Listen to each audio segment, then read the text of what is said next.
বহরমপুরে ট্রাফিক পুলিশের উদ্যোগে রিক্সা চালকদের হাতে রাখি পরিয়ে পালিত হলো রাখি বন্ধন উৎসব। শনিবার বেলা 12:30 নাগাদ বহরমপুর কোর্ট স্টেশন চত্বরে রিক্সা চালকদের হাতে রাখি পরান ট্রাফিক ওসি। শহরে যেভাবে টোটো ছুটতে চলেছে সেই জায়গায় রিক্সা আর নেই বললেই চলে।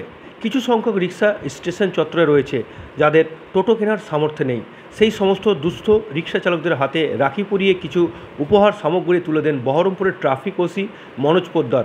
আজকের দিনে সাধারণত সকলের মতো এই রিক্সা চালকদের হাতে রাখি পরানো হলে তারা অনেক খুশি এবং আনন্দিত বলে জানিয়েছেন।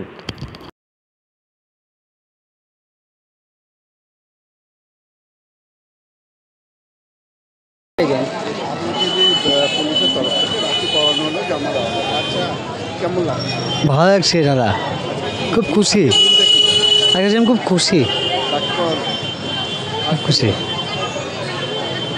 খুব খুশি হলাম। আজকে ভালো দিন। আমরা আঁকবই।